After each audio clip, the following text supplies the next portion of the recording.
अर्ज सुनो मेरी अर्ज सुनो, अर्ज सुनो मेरी अर्ज सुनो, अर्ज सुनो, अर्ज सुनो, अर्ज सुनो मेरी अर्ज सुनो, अर्ज सुनो मेरी अर्ज सुनो, दया करो स्वामी दया करो, दया करो स्वामी दया करो, मेरे सतगुरु श्री की दया करो, मेरे सतगुरु श्री दया करो, दीन के दाते दया करो, दीन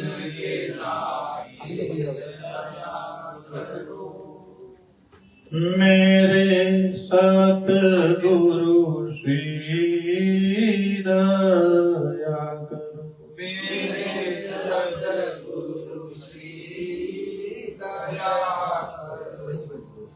जय गुरुदेव, जय जय गुरुदेव।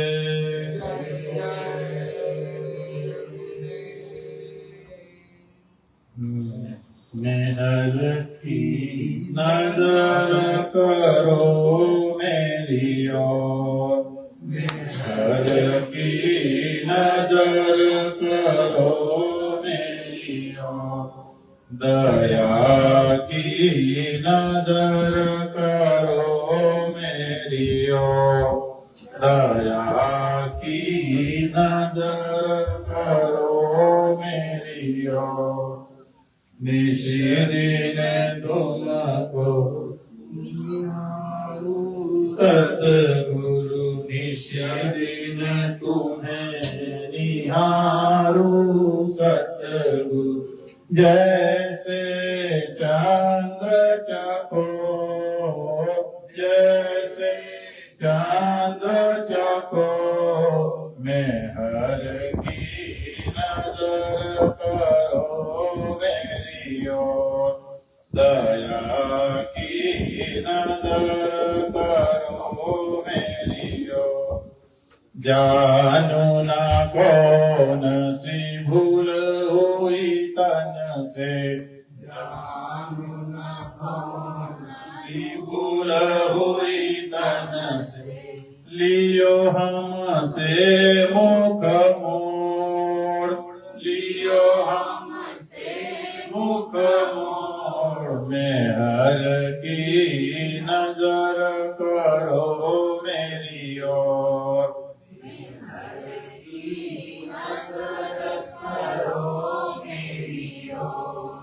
बालक जाने चुक बिसराओ, बालक जाने चुक बिसराओ, आया शरण अब मैं तो, आया शरण अब मैं तो, मेहर की नजर करो मेरी ओर, मेहर की नजर करो मेरी ओर, दया की नजर करो मेरी ओर, दया की नजर करो मेरी ओर, सदा दयालु स्वभाव तुम्हारा, सदा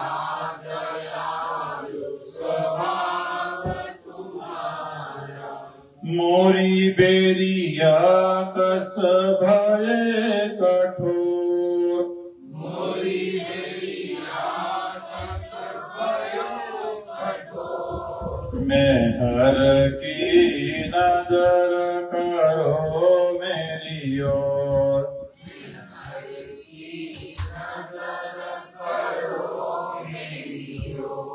दया की नजर करो मेरी ओर,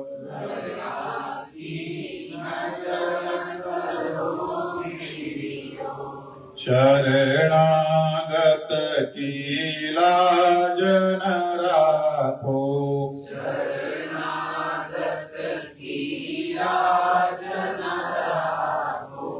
मोह सो पतित अब जाएगे ही और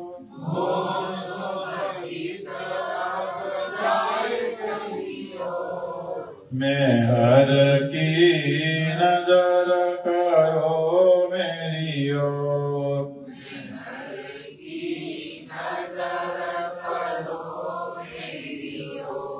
दया की नजर करो मेरी ओर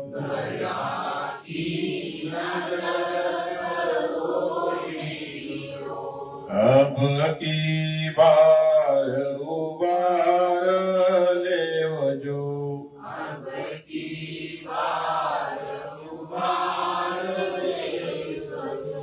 फिर न धरब पग यही मग और फिर न धरब पग यही मग मैं हर की नजर करो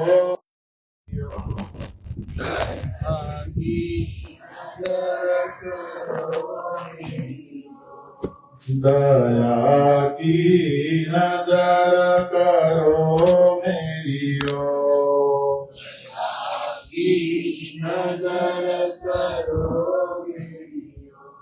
जय गुरुदेव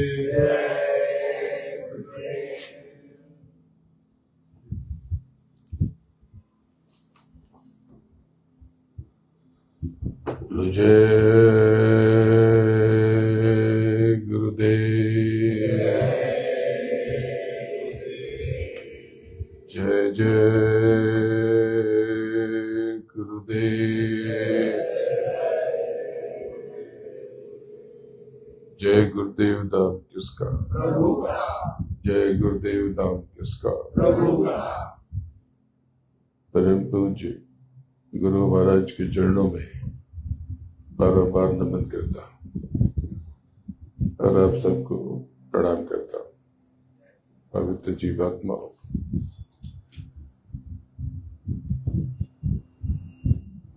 आप सबका दर्शन करके बहुत आनंद हो रहा करीब 2 महीने से ज्यादा समय हो गए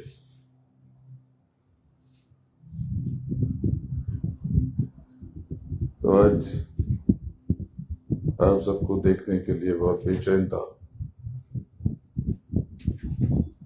देख करके बहुत सुख मिल रहा ऐसे तो ठीक है जहां जहां था वहां से आपसे जुड़ा था लगातार आप सबको निहार रहा था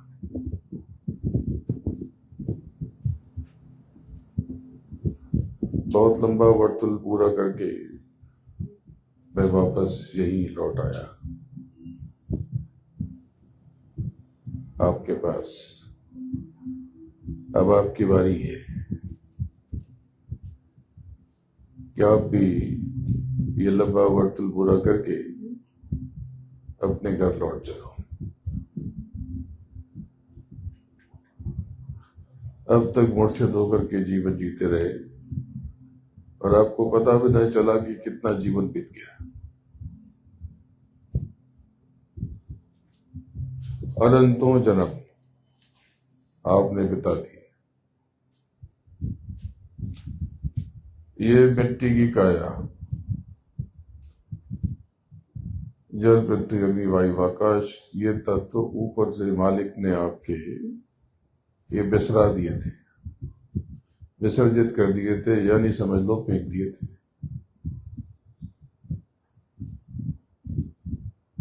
और ये इससे बनी हुई ये बड़ी विचित्र सी ये काया ये आप तो हो नहीं ये तो ये देखो ये आपकी उंगलियां है ये मेरी उंगलियां ये अंगूठा ये सर ये धड़ तो आप कहाँ हो आप इनसे अलग हो आप इनसे जुदा हो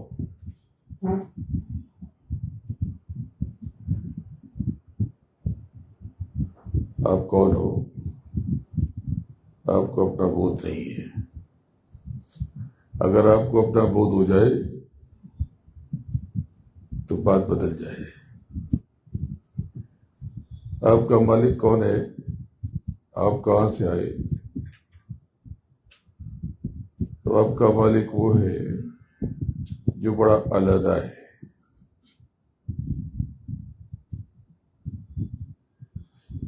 उसका कोई नाम नहीं था, न उसका कोई रूप था। बस यूं समझ लो कि कोटिन सूरज चांद सितारे रोम रोम में करे उजारे। रोम रोम में उजाला। कैसा उजाला? उसके हर रोम में, उसके हर रोम में उजाला।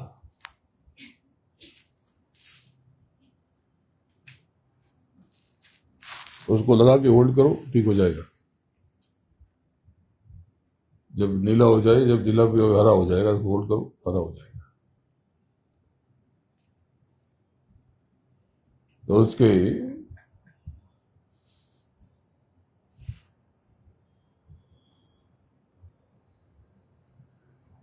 हर रोम में इतना उजाला कि आपकी सोच के परे।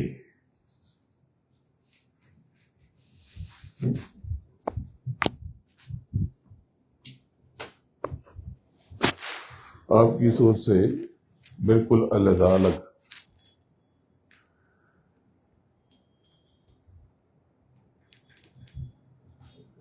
वो अनामी था, उसका कोई नाम नहीं और कोई रूप नहीं। उस अनामी ने स्वयं को नाम दिया, यानी स्वयं का विस्तार किया और एक रूप स्वरूप होकर के सचखंड में अकाल स्वरूप में प्रकट हुआ। अकाल यानी जो अमर है, अकाल तख्त यानी अमरपुरी। वहां मौत नहीं होती, वहां कुछ मिटता नहीं है, वहां न पीड़ा होती है, न दर्द होता है, न अंधकार होता है। वहां सब कुछ शब्द स्वरूप है। ये सारे मसाले जिससे पूरी कायनात बनी, अलग अलग मसाले, ये सब उतरे वहीं से हैं, लेकिन वहां पर सब अलग है। ऐसा दिव्य दर्शन की उसकी उपमा नहीं हो सकती। जैसे कुछ लिखना हो तो कोई शब्द हो तो लिखो, अब ये बजाय इसको क्या लिखोगे? चुटकी बजाई, ये तो लिखे, लेकिन ये ध्वनि को क्या लिखोगे? ये ध्वनि हुई। अब इसको आप चाहो फटफट कहो, चाहे पटपट कहो, चाहे धप धप कहो, लेकिन कोई भी सही नहीं है। अगर इस ध्वनि को जानना है तो इस ध्वनि को सुनना पड़ेगा। तो हर चीज व्यक्त नहीं की जा सकती। इसी प्रकार से वो मालिक अव्यक्त है। आप भी उस मालिक के अंश, वो अंशी, उसी के अंश आप में उसमें कोई भेद नहीं। आप में और उसमें कोई भेद नहीं। इसीलिए तो उपनिषदों में जब थोड़ा सा जानने का प्रयास किया तो उन्होंने कहा कि अरे ये क्या, ये जब मालिक को पाया तो देखा ये तो हम ब्रह्मास्मि, ब्रह्म यानी पूर्ण ब्रह्म। और मंसूर ने जब पाया तो वो भी सब चकरा गया, बोला शरीयत तो एक तरफ हो गई, ये सारी शरीयत और मार्फत खैरियत सब अलग हो गया, और ये तो अलग हो गया, अनल हक। इसमें लोग बहुत नाराज हुए, उसको मार दिया। ये तुम कैसे मालिक हो सकते हो? उसने कहा अरे तुम तो कुछ जानते ही नहीं हो, तुम चाह के भी मुझे मार नहीं सकते, मुझे मिटा नहीं सकते, मारो। उसके नाखून नोच लिए, उसकी हड्डियां तोड़ दी, पैर काट दिए, हाथ काट दिए, वो मुस्कुराता रहा, बोला अनल हक, यानी अहम ब्रह्मास्मि।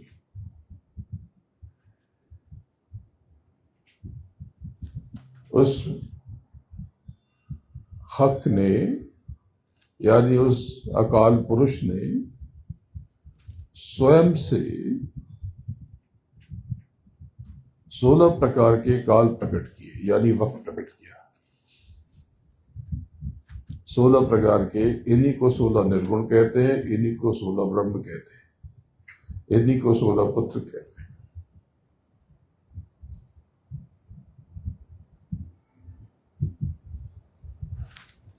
अब ये 16 में क्या भेद?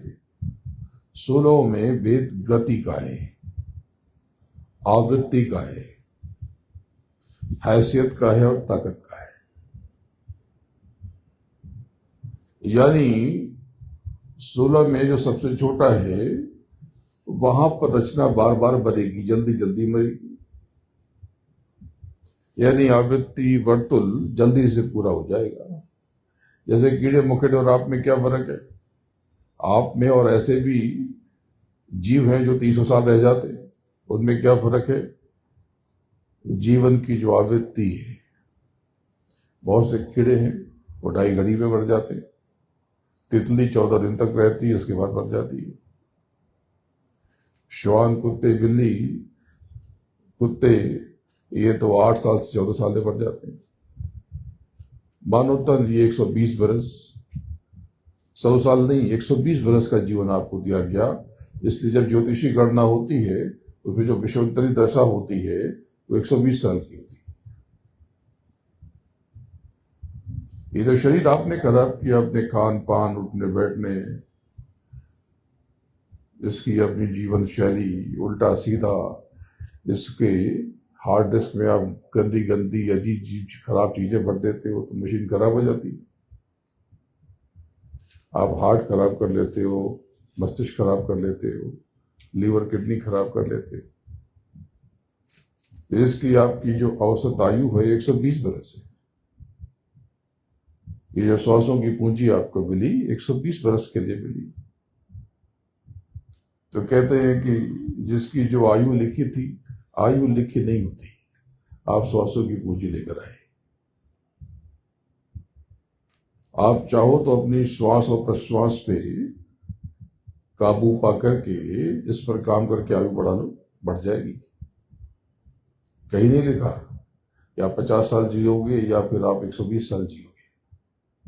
ये आप अपनी जीवन शैली, सोच, विचार, जो नाना प्रकार के कर्म करके जो आप करते हो, ये जीवन उससे बनता बिगड़ता है। तो आप तो चिंता करते हो, तनाव लेते हो, बेमतलब की चीज सोचते हो जो आपके बस में नहीं है। अब जैसे मैं वहां पर था तो लोग फोन कर देते, मालिक यहाँ तो पानी की बंबई में बहुत बड़ी परेशानी हो गई, यहाँ तो बारिश नहीं हो रही। अरे क्या कर लोगे तुम सोच के, जो सबका होगा तुम्हारा होगा। बोले बड़ी गर्मी पड़ रही, आप तो वहां ठंडक पे। मैंने कहा यहाँ वहां से ज्यादा गर्मी पड़ रही। यहाँ बंबई में तो 30, 32, 35 डिग्री, और मैं जहां जहां था वहां 40 डिग्री फ़ारेनहाइट में, 110 डिग्री, 115 डिग्री। आखिरी दिनों में मैंने आपको बताया कि जब न्यूयॉर्क में मैं था तो तब रहा था, रात में लग रहा था आग बरस रही। तो आपने उल्टे सीधे विचार, उल्टे सीधे आचरण से अपना जीवन को छोटा कर लिया। तो क्या करना चाहिए था हमको? तो जो है सो है, अच्छा है, बड़ा अच्छा है। बीमार पड़ गया बड़ा अच्छा है, स्वस्थ है बड़ा अच्छा है, पैसा कम है बड़ा अच्छा है, पूरा है बड़ा अच्छा है, बच्चे पढ़ाई कर रहे हैं बड़ा अच्छा है, नहीं पढ़ रहे बड़ा अच्छा है। सब सुंदर तो है, बुरा क्या है? वो परमात्मा बैठा, वो मालिक बैठा, वो सदगुरु बैठा। मेरा मालिक मेरे साथ है, छतरी बनकर मेरे कर्म आचरण जहां तक हो सके ठीक रखते। कभी क्रोध आ जाता है तो माफी मांग लेते। ये जो सहज वृत्ति है ये आपको एक उत्तम जीवन प्रदान करेगी। तो पहले मूल बात समझ लो, क्योंकि मुझे कल किसी ने फोन किया और आज भी फोन किया, बोले कि काल, महाकाल और अकाल का फर्क बताएं। तो देखो, काल और महाकाल में केवल आवृत्ति का फर्क है, आवृत्ति का। काल भी वही और महाकाल भी वही। ये 16 निर्गुण है, काल से लेकर के महाकाल। आपको 5 नाम बताए गए, उसमें एक नाम मालिक का और 4 निर्गुणों का, यानी 4 जो है समय के 4 खंड बताए गए, जबकि 16 खंड है, 12 आपको नहीं बताए गए। यानी निरंकार से लेकर के महाकाल के पहले ये 12 ब्रह्म बैठे, आपको नहीं बताया गया, आपको नहीं बताया गया। बड़ी जटिल रचना है।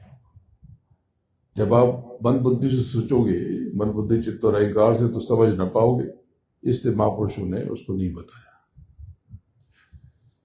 किसी भी महात्मा ने यही 5 नाम बताए। मालिक को पाने का दूसरा कोई रास्ता नहीं, मालिक को पाने का, सदगुरु को पाने की कोई दूसरी विधि नहीं, कोई युक्ति नहीं, यही 5 नाम है। और यही 5 दोनों को, या 5 स्थान की दोनों को पकड़ करके आप ऊपर अपने मूल तक पहुंच सकते हो। दूसरा कोई तरीका नहीं है। आप जब कर लो, तब कर लो, इससे कुछ नहीं होगा। रिद्धि सिद्धि कर लो, रिद्धि और सिद्धि में क्या फर्क है? यानी अलौकिक शक्तियां, किसी को भस्म कर दो, ये कर दो, यानी लाठी से मारो या मशीन गन से मारो। और रिद्धि यानी दौलत इकट्ठी कर लो, सुविधा इकट्ठी कर लो, फायदा कुछ नहीं, छूट जाएगा सब। मैं तो बड़ी बड़ी युक्ति सिखा दूं। सबसे जो ऊंची युक्ति है, इस पिंड संसार के ऊपर जो लिंग संसार है, यानी अंड सृष्टि, उसमें सबसे ऊपर जगदम्बा का धाम। जगदम्बा कहाँ बैठी है आपकी देह में? यहां बैठी। यहां से साधना शुरू करो, जगदम्बा को पालो। कंठ से साधना शुरू करो, जगदम्बा को पालोगे। लेकिन जगदम्बा भी अपने मालिक के अलावा किसी को जानती नहीं। उनको ब्रह्म के बारे में नहीं पता, यानी ब्रह्म यानी जो त्रिकुटी के स्वामी है। ब्रह्म तो निरंजन ब्रह्म भी है। जो जगदम्बा के स्वामी हैं, वो भी निरंजन ब्रह्म है, उनको नहीं पता। सारी सिद्धियां यहीं पे खत्म। अब क्या करोगे? जगदम्बा के ऊपर उनके स्वामी, उनके ऊपर तो कुछ नहीं। उनके ऊपर कैसे? वो नहीं जानती। ब्रह्मा, विष्णु, महादेव, ये अपनी मां के सिवा अपने पिता को भी नहीं जानते। अपनी मां के सिवा पिता को भी नहीं जानते। वो भजन में बैठे हुए, साधना में निरंतर। तो रिद्धियों सिद्धियों के चक्कर में नहीं पड़ना चाहिए। बहुत सी सिद्धि में करा दूं, करोगे, आप इसी भूलभुलैया में पड़े रह जाओगे, सुख भोगोगे, फिर दुख खड़ा है तैयार।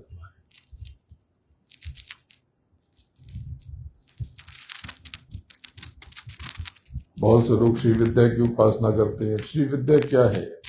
जगदम्बा के लोक से ऊपर जब चढ़ते हो, जगदम्बा के लोक के शिखर की तरफ चढ़ते हो और वहां से ऊपर दर्शन करने की कोशिश करते हो, तो वहां पर शब्द की तरह तरह की धुन, तो जिसने नाम का दान लिया है उसको वहां पर तरह तरह की ध्वनियां सुनाई देती है। तो वहां की जो मूल ध्वनि सुनाई देती है वो कैल रिंग हस्कल रिंग सकल रिंग, ये ध्वनि सुनाई देती है। ये गहरी बातें तो जो उपासक है वो भी नहीं जानते।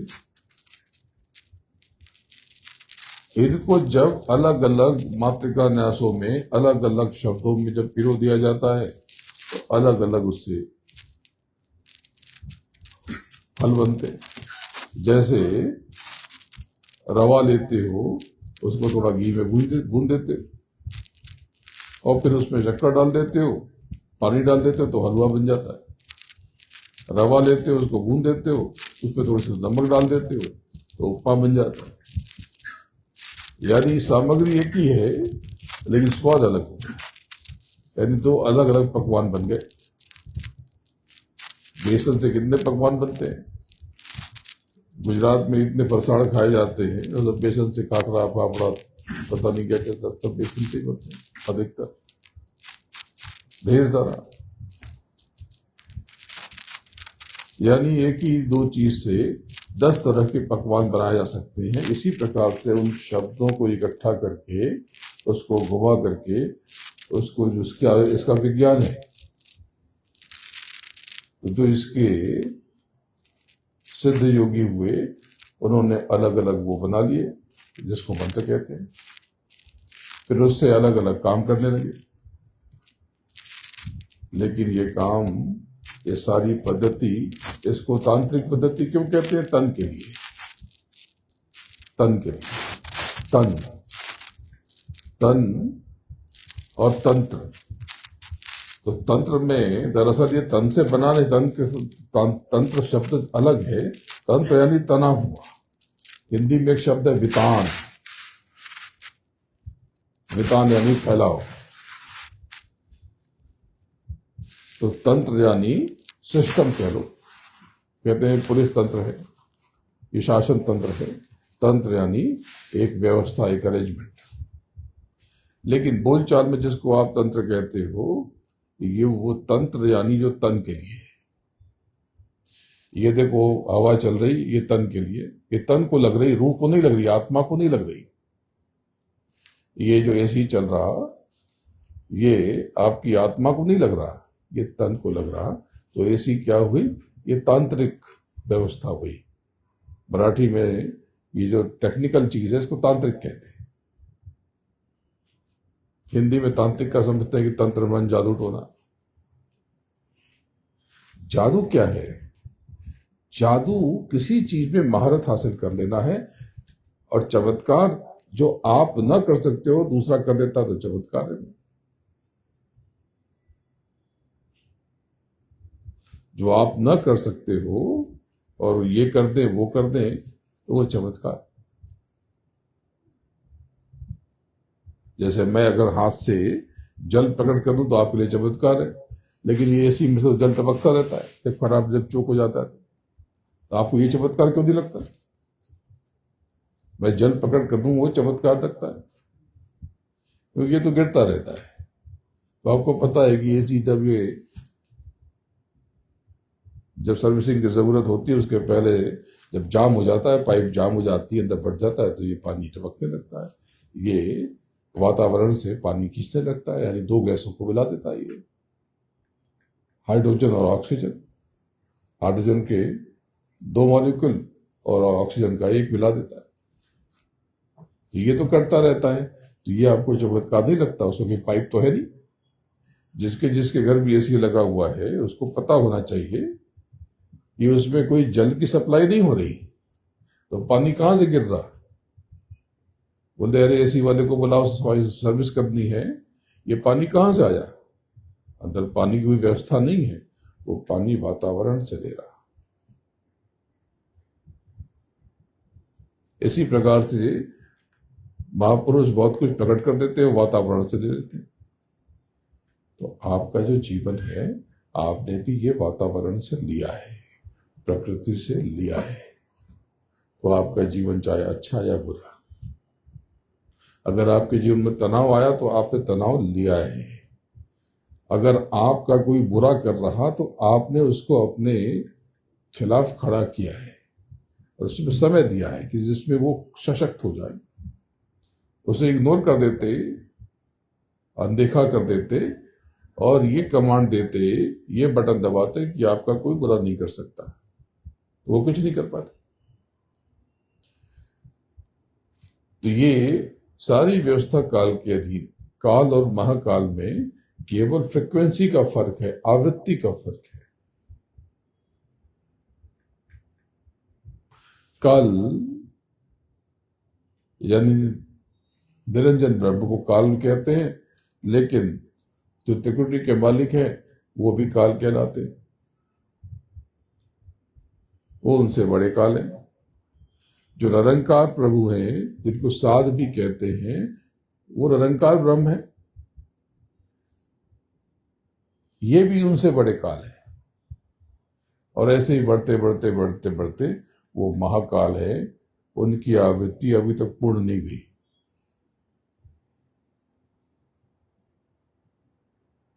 वो भी पूर्ण होंगे। इसलिए जब प्रलय और महाप्रलय होती है, जब महाप्रलय हो जाती है, तो सब कुछ ऊपर जाकर के महाकाल पुरुष के पास से बढ़ जाता है, क्योंकि महाकाल पुरुष अभी सिमटे नहीं। कभी तो सिमटेंगे, लेकिन अभी नहीं सिमटे। जब से बने हैं तब से वो नहीं सिमटे। सिमट सकते हैं, क्योंकि वो भी काल है, वो भी पूर्ण होंगे, वो भी नष्ट होंगे। जो जो बना है वो सब मिटेगा। ये जितना विस्तार हुआ है ये सब सिमट जाएगा। और पहले ये नीचे के ये 15 के 15 ब्रह्म सिमट चुके हैं। जाने कितनी बार, एक दो बार नहीं, जाने कितनी बार। तो 15 में से 16 में से आपको केवल 4 पता है। ये 12 गुप्त हैं। 12 में से 5 का परिचय मैंने आपको दिया है पहले। नाम नहीं बताए, लेकिन इनके बारे में आपको बताया है, तो फिर कभी बताऊंगा। तो ये काल और महाकाल, यानी समय और महासमय। लेकिन अकाल ये इन सब के परे है। ये जीवन मृत्यु के इस चक्र से बिल्कुल भी अलग है।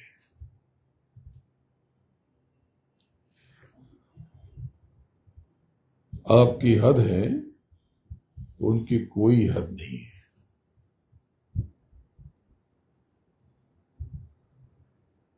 उनकी कोई हद नहीं है।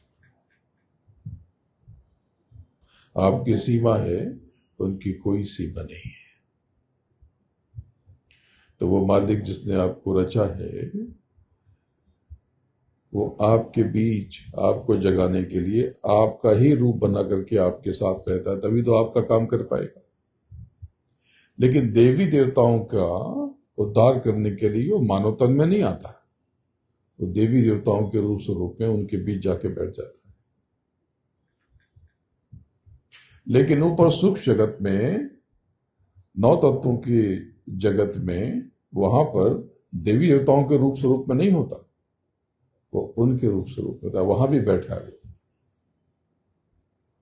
वो कारण जगत में, वो कारण जगत का रूप धारण करके वहां की देह में बैठा है।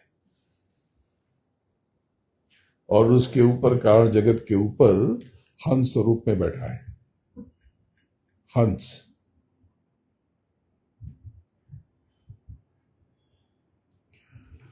तो वो जो मालिक है वो जिंदा स्वरूप में आपके पास है। इन तस्वीरों का कोई अर्थ नहीं है। ये तस्वीरें तो ध्यान केंद्रित करने के लिए बनी थी। ये मूर्तियां पहले नहीं होती थी। ये हिंदू धर्म या सनातन संस्कृति जो भी कह लो, अब हिंदू शब्द तो ये तो फारसी शब्द है। तो लोगों ने सोचा कि चलो अभी सनातन कर लेते हैं। ये फारसी शब्द से उनको परहेज है, तो सनातन, उनको ये पता नहीं कि सनातन भी हिंदू नहीं है। सनातन शब्द भी ये बौद्धों ने दिया है। एक धम्म सनातन। तो भाषा में ये जगत के फेर फार में फंसोगे तो फंसे रह जाओगे, फिर नया शब्द ढूंढोगे। दरअसल जो हिंदू धर्म है, पहले इसको आगम धर्म कहते थे। आगम, बहुत पहले। और धर्म तो कुछ होता नहीं। धर्म यानी कर्म का बोध, और आध्यात्म यानी स्वयं का बोध। राम का क्या धर्म था? गौतम बुद्ध का क्या धर्म था? महावीर स्वामी का क्या जैन थे? नहीं। क्या बुद्ध, क्या बौद्ध थे? नहीं। उनके अनुयायी ने खुद को बौद्ध कहा। क्या गुरु नानक देव सिख थे? नहीं। उनके अनुयायियों ने खुद को सिख कहा और अलग धर्म घोषित कर दिया।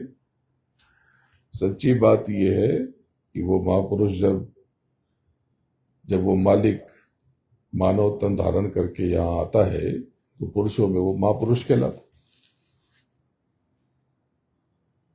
और उसका परिचय यही है कि वो गुरु रूप धारण कर लेता है।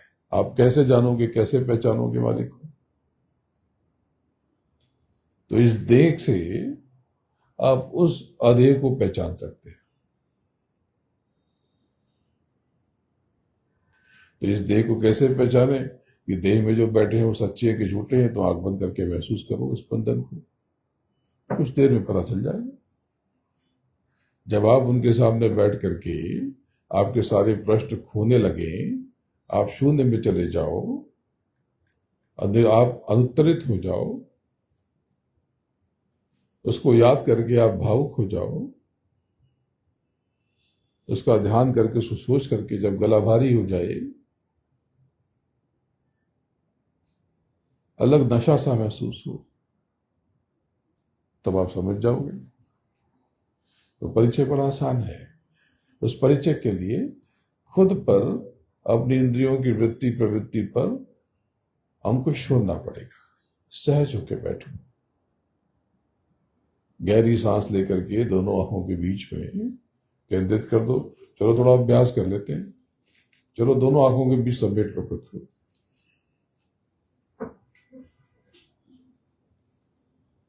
सीधी दृष्टि करके देखो, सीधा देखो। सीधा का मतलब सामने जहां पर टिक जाए, थोड़ा दाहिने बाएं टेढ़ा मेढ़ा है कोई बात नहीं, स्थिर होना चाहिए।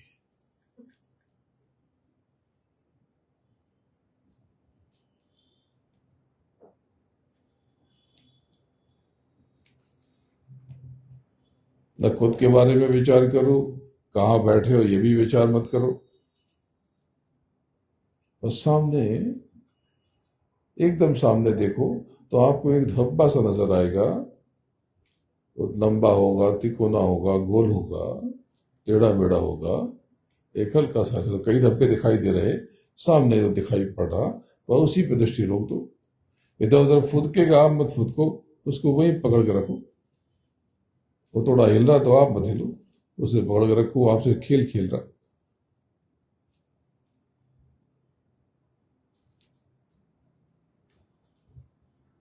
जब धीरे धीरे दृष्टि आपकी रुकेगी, बस वहां पे एक चिंगारी जैसे तारे टिमटिमाते हैं, उस तरह से एक हल्की सी रोशनी आएगी। जैसे समझो कि आपकी खिड़की पे पर्दा लगा हुआ है। सुबह है, दोपहर है, लेकिन ब्लैकआउट कर्टन बनते हैं आजकल, हमारे यहां भी लगा हुआ। दोपहर 12 बजे भी पर्दा बंद कर देंगे तो अंधेरा हो जाएगा, लगेगा रात को 12 बजे। लेकिन उसके बाहर उजाला है। लेकिन उस पर्दे के इस तरफ गुप अंधेरा, तो क्या करेंगे, उस पर्दे पर थोड़ा घिसाई कर देंगे तो पर्दे में एक सुराख हो जाएगा। पर्दे में एक सुराख हो जाएगा तो रोशनी की किरणें छन की इस तरफ आ जाएंगी। बस जैसे ही छन के आए उस सुराख के भीतर घुस जाओ। प्रकाश पहले बाद में आए, आप पहले घुस जाओ। ये रोज का अभ्यास से होने लगेगा। जब आप दोनों कान बंद करके आज्ञा चक्र से ये सहस्रार के ऊपर उठना शुरू हो कर दोगे तो ऐसी अलौकिक अनुभूति होगी कि आपके सारे तनाव खत्म हो जाएंगे। आज्ञा चक्र एक ऐसा चक्र है, आप इसको जो आदेश दें, आपको जो चाहिए ये पूरा कर देगा। आपके जो भी पुण्य जमा है उनमें से पूरा कर देगा। भौतिक लाभ भी देता है ये। अगर आपकी सेवा आपने जमा करके रखी है, किसी भी प्रकार से सेवा यानी शुभ कर्म,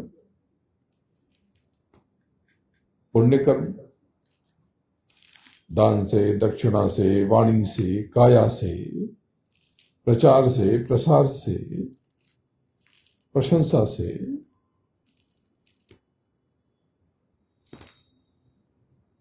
अपनी बातों के संबल से, किसी भी प्रकार से आपने मदद की है या आपने कोई शुभ कर्म किए, वो सब सेवा, सब वो पुण्य बन के जमा है।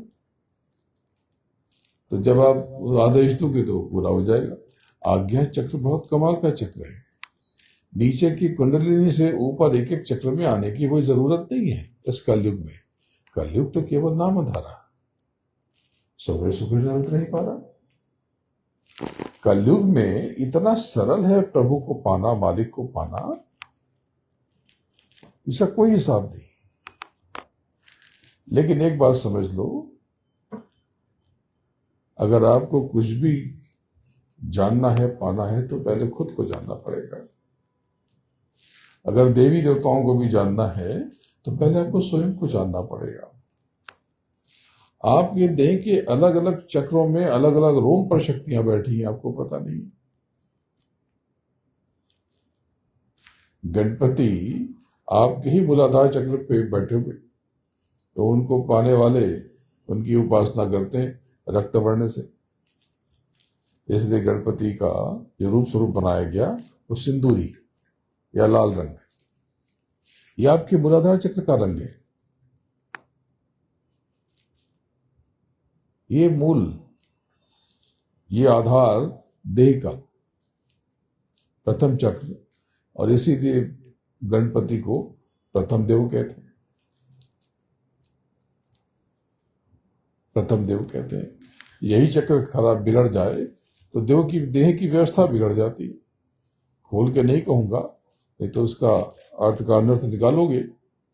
लेकिन इंद्रियां यानी गण, उसको बिगाड़ के आप चाहे जो कहो। उसके ऊपर लिंग चक्र पर ब्रह्मा सावित्री बैठे, उनकी उपासना करनी है तो वहां से उपासना करना शुरू कर दो। वो जो काम चक्र है वही कामना चक्र है। आप केवल आज्ञा चक्र से काम चक्र पर स्थिर हो जाओ तो सारी जो है कामनाएं आपकी पूर्ण हो जाएंगी। पर ध्यान रखना, ये सारी कामनाएं पूरी करके आप फिर 84 लाख योनियों में नीचे गिर जाओ। जिनको जिनको आप पूजते रहे, जिनका जिनका स्मरण करते रहे, वही हो जाओगे।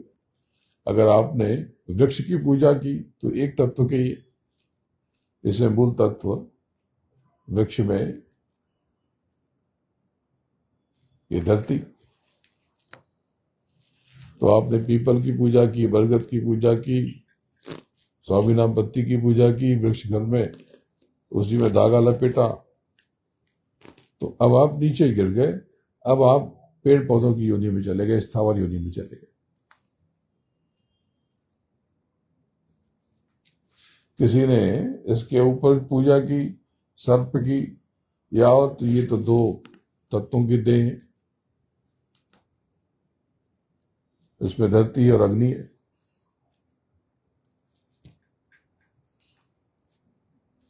तो अब आप नीचे गिर गए, अब भी दो तत्वों के शरीर में चले गए। तो ये जो पेड़ पौधे या जो भी जो स्थावर है, तो क्या इसमें ये 5 तत्व नहीं है? नहीं, 5 तत्व तो हैं, लेकिन 4 तत्व शून्य पड़े, सुप्त पड़े, यानी मरे पड़े। केवल एक ही तत्व चेतन है, जागृत है। चेतन नहीं, जागृत है। बाकी जीव जंतुओं में, अब जो छोटे छोटे जंतु हैं, अब किसी में धरती तत्व है, किसी में जल तत्व है, किसी में अलग तत्व है। अब जैसे पशुओं में, ये पक्षियों में, तो इनमें धरती तत्व नहीं है। धरती तत्व मृत है इसमें अग्नि तत्व और वायु तत्व, इसलिए उड़ते हैं वो, इसलिए उड़ते हैं। जो पशु हैं इनमें 4 तत्व, और चारों तत्वों में अलग अलग मात्राएं हैं। इसलिए कुछ पशु बहुत विशाल और कुछ पशु बहुत सूक्ष्म, छोटे, लघु। किसी में वायु तत्व ज्यादा है तो गति बहुत हो गई, जैसे चीता, घोड़ा, इनमें वायु तत्व बहुत है तो ये दौड़ पड़ते हैं। किसी में धरती तत्व ज्यादा हो गया तो भारी भरकम हो जाते, धीरे धीरे चलते, जैसे कछुआ, हाथी, इनमें धरती तत्व बहुत ज्यादा तो भारी भरकम हो गए। ऐसे ही मानव तन में पांचों तत्व हैं, लेकिन किसी किसी में देखो जड़ की तरफ पड़ा रहेगा ऐसे ही, यानी वो धरती तत्व ज्यादा है। लेकिन कुछ लोग बहुत तीव्र गति से सोचते हैं, बहुत महत्वाकांक्षी होते हैं, बहुत एम्बिशियस होते हैं, तो उनमें वायु तत्व ज्यादा है। एथलीट हैं, दौड़ भाग करते हैं, मैराथन दौड़ते हैं, मुंबई में ऐसे बहुत से लोग हैं, तो उनमें वायु तत्व है, दौड़ पड़ते हैं। लेकिन कुछ लोग बैठ के विचार विमर्श करते हैं, आध्यात्मिक चिंतन करते हैं, या मैथमेटिक्स या साइंस में जूझते रहते हैं, विचार करते रहते हैं, जीवन मृत्यु के बोध की तलाश करते रहते हैं। आध्यात्मिक वृत्ति प्रवृत्ति बहुत होती। तो ये क्या है? ये हर चीज में तत्व अलग अलग हैं, लेकिन जो मस्तिष्क से कार्य कर रहे हैं या विचारों से कार्य कर रहे हैं या जिनके अंदर बोध जग रहा, तो उनमें आकाश तत्व है। आकाश तत्व के साथ अगर अग्नि तत्व हुआ तो टेक्निकल चीजें बढ़ जाएंगी।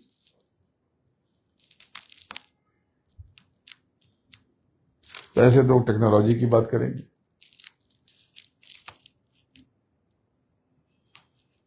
और टेक्नोलॉजी में कौन से? वो मैकेनिकल, जैसे फैक्ट्री बनाना, मशीन बनाना। लेकिन अगर आकाश तत्व के साथ वायु तत्व और भी जुड़ जाए तो ऐसे लोग फिर क्रिएटिविटी में आ जाते हैं, जो सॉफ्टवेयर डेवलप करते हैं। तो ऐसी तत्वों का खेल जब आप समझोगे तब आपको पता चलेगा कि आप बच्चों के अंक कम आने पे रोते हो, चिल्लाते हो, ये व्यर्थ था। उसकी रचना उस तरह की है। अगर उसको आप चाहते हो या वो चाहता है कि मैं ये विकसित करूं, तो क्या करना है, तो कैसा खान पान रखना है, कैसा आचरण व्यवहार करना है, उस पर ध्यान देना है। लेकिन एक चीज पर बहुत ध्यान देना है, आकाश तत्व कैसे बढ़ाया जाए। तो आकाश तत्व बढ़ाने के लिए ध्यान साधना, मेडिटेशन बहुत जरूरी है। और मेडिटेशन में ये शब्द योग की जो साधना है, सुमरन ध्यान और भजन नाम का दान लेकर के अगर आप सुमरन ध्यान भजन करते हो तो आप जगत आपकी मुट्ठी में आ सकता है, फिर आप फैसला करना। लेकिन जैसे ही आपका आज्ञा चक्र खुलता है, आप सब चक्कर समझ जाते हो, आप इन सब से परे निकल जाते हो। आप समझ जाते हो कि ये सब व्यर्थ का खेल है, ये संसार मिट जाएगा, आपकी देह भी मिट जाएगी। ये कमाना, खाना, गाना, बजाना, हंसना, रोना, ये सब क्यों है? क्या है? इसके मूल को समझो। आप जो सुबह से लेके कर्म शाम तक कर्म कर रहे, ये जो आप नौकरी करते हो, या आप खेती किसानी करते हो, या आप कारोबार व्यापार करते हो, ये उसकी वजह से नहीं है। ये जो आपका जीवन सुखमय है, दुखमय है, आप अमीर हो, गरीब हो, ये आपके कर्मों से है। अगर आप अमीर हो, समृद्ध हो, इसका मतलब कि आप सेवा भावी हो, आपके भीतर सेवा का भाव है। जितने बड़े लोग होंगे तो कुछ सेवा जरूर करते हैं, किसी न किसी बहाने से। कोई यहाँ करता है, कोई वहां, कोई वहां, कोई वहां, सेवा का भाव रखता है। उसको जाकर के आप निवेदन करोगे तो कुछ न कुछ दे देगा। देने की वृत्ति प्रवृत्ति आपको बड़ा बनाती है, आपको आर्थिक रूप से समृद्ध बनाती है।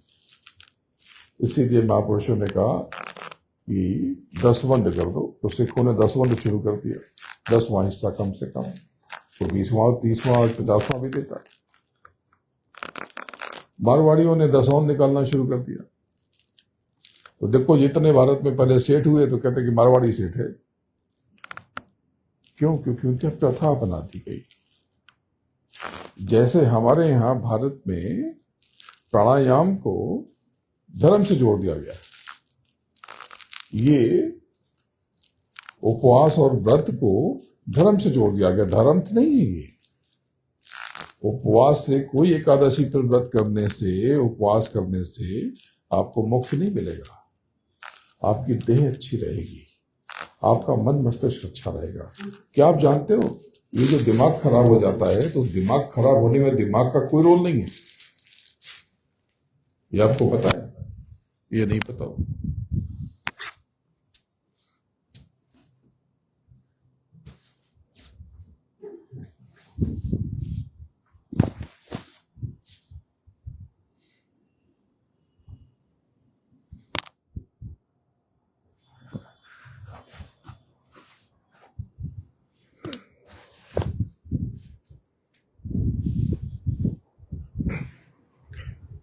जिन लोगों की मानसिक स्थिति खराब हो जाती है, कहते हैं कि दिमाग खिसक गया है, तो यहां से कुछ लेना देना नहीं है। आप जानते हो, जो लोग हंसने लगते हैं, खूब हंसते हैं, खूब रोते हैं, या दुखी हो जाते हैं, पागल हो जाते हैं, उसका यहां से कोई लेना देना नहीं है। उसका लेना देना यहां से।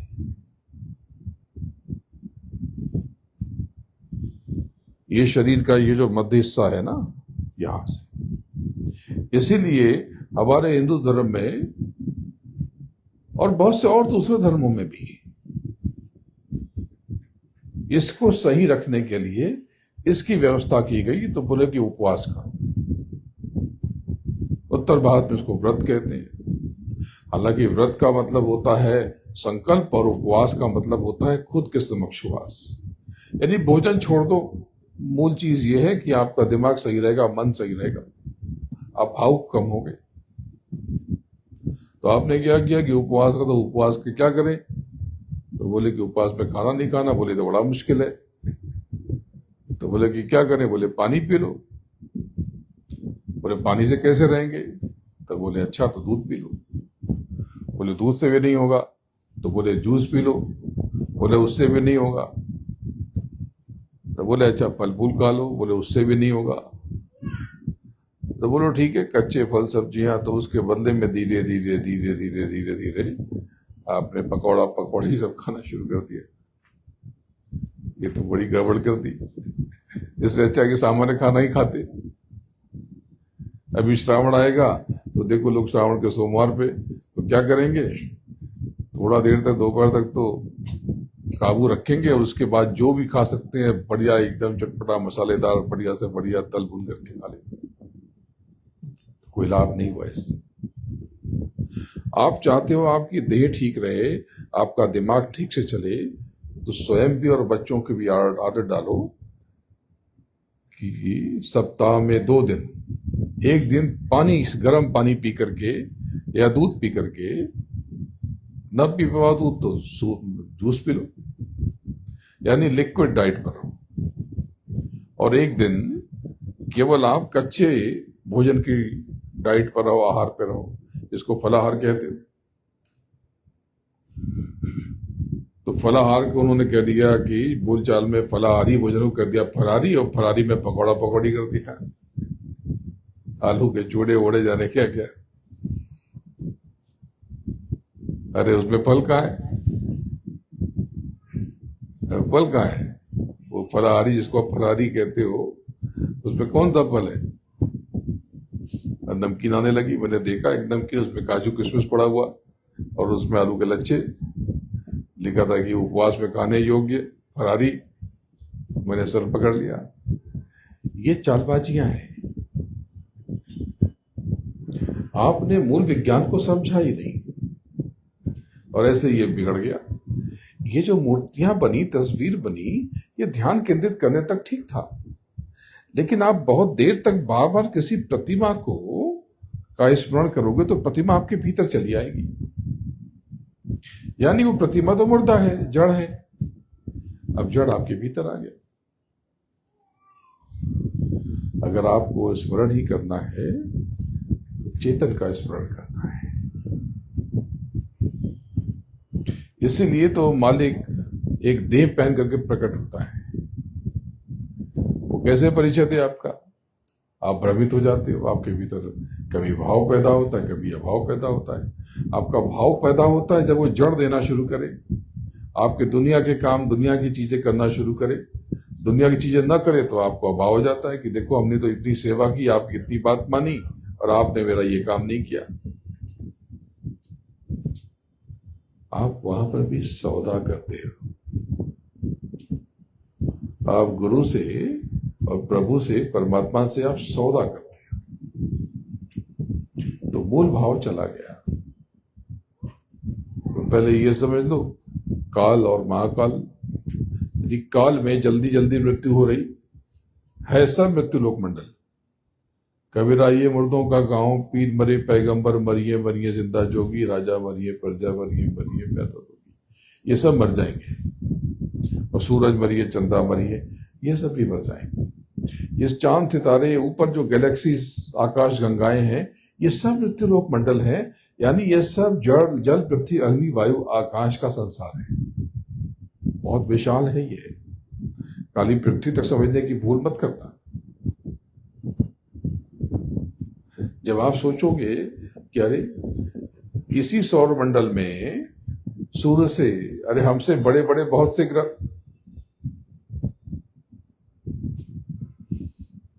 और सबसे बड़ा सूर्य जिससे सब प्रकट हुआ, और इस गैलेक्सी में यानी इस आकाश गंगा में, जिसको मिल्की वे कहते हो, बोलचाल में जो क्षीर सागर है वही मिल्की वे।